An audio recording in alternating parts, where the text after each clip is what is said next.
बच्ची थी, सहाफी सियासतदान के साथ स्कैंडल बनाते रहे। रीमा, लॉलीवुड की माजी की मकबूल अदाकारा रीमा ने इंकिशाफ किया कि माजी में इनका एक सियासतदान के साथ स्कैंडल बनाया गया जो झूठ पर मबनी था। रीमा खान के मुताबिक सियासतदान के साथ झूठा स्कैंडल बनाने जाने पर इन्हें बहुत तकलीफ होती है। वो आज भी इस स्कैंडल को सोचकर अफसरदा हो जाती हैं। रीमा ने माजी में बनाए गए इस स्कैंडल का अगरचा जिक्र किया, ताहम उन्होंने इस सियासतदान का नाम लेने से गुरेज किया जिनके साथ इनका झूठा स्कैंडल बनाया गया था। सोशल मीडिया पर जारी किए गए एक इंटरव्यू में अदाकारा रीमा ने दावा किया कि मज़कूरा स्कैंडल झूठा था और वो एक सहाफी ने बनाया था। रीमा खान के मुताबिक जिस सहाफी ने ये झूठा स्कैंडल बनाया, इनका ख्याल था कि मैं इन्हें इंटरव्यू नहीं देती थी और बहुत नखरे करती थी। अदाकारा ने स्कैंडल बनाने वाले सहाफी का नाम लेने से भी गुरेज किया, ताहम उन्होंने ये भी दावा किया कि सहाफी शान और इन्हें एक दूसरे के खिलाफ बयानबाजी के लिए उकसाते रहे। अदाकारा ने बताया है कि जब वो और शान फिल्म इंडस्ट्री में आए तो देखते ही देखते मशहूर हो गए और इन्हें सुपरस्टार जैसी हैसियत मिल गई और लोग इन्हें चाहने लगे।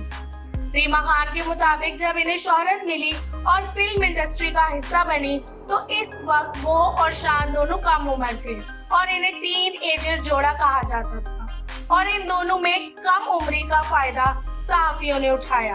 अदाकारा का कहना था कि कम उम्र होने की वजह से शान और इनमें मैच्योरिटी नहीं थी और सहाफी इन्हें एक दूसरे के खिलाफ बयानबाजी के लिए उकसाकर खबरें और हेडलाइंस बनाते रहते। अदाकारा ने बताया कि इस वक्त जब कोई सहाफी इनसे मिलता तो इनको कहता कि शान ने इनके बारे में फला बात कही और जब कोई शान से मिलता तो इन्हें कहता कि रीमा ने आपके बारे में फला बात कही, जिसके बाद हम दोनों एक दूसरे के खिलाफ बातें कर देते और सहाफी इस बात की हेडलाइंस निकालकर खबरें बनाते थे।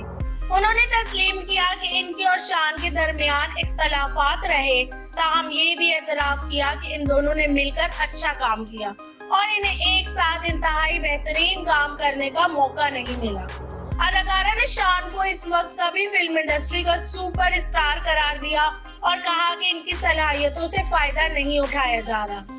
एक सवाल के जवाब में रीमा ने शान को अब भी पहले नंबर पे रखा, जबकि फहद मुस्तफा को दूसरे, हुमायूं सईद को तीसरे और फवाद खान को आखिरी यानी चौथे नंबर पे रखा। रीमा खान ने अदाकारा माहिरा खान और महविश हयात को मशवरा दिया कि वो अपनी ग्रेस का मजीद ख्याल रखे और सोशल मीडिया पर हर वक्त एक्टिव रहने से मजीद मोहतात रहे। अदाकारा ने इंटरव्यू के दौरान अपनी अज़वाजी हैसियत पर भी बात की और कहा कि शादी के बाद वो हर फैसला या काम सोच समझकर करती हैं, क्योंकि अब इन पर बीवी और बहू की जिम्मेदारी भी है।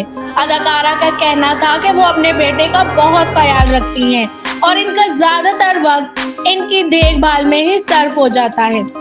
एक सवाल के जवाब में अदाकारा ने दावा किया कि माजी में इन्हें भारतीय फिल्मों से काम की पेशकश भी हुई, ताहम उन्होंने महज इसलिए भारतीय फिल्मों में काम करने से इनकार किया क्योंकि वो फिल्म में काम करने के लिए लिबास पर समझौता नहीं कर सकती थी। ख्याल रहे कि रीमा खान ने सन 2011 में पाकिस्तानी नजर अमरीकी डॉक्टर तारिक शहबाब के साथ शादी करके अमेरिका मुंतकिल हो गई थी। शादी के बाद चंद साल तक वो शोबिस से दूर रही। बाद अज़ उन्होंने शोबिस में वापसी की और मुख्तलिफ तकरीबात और मंसूबों में भी दिखाई दी।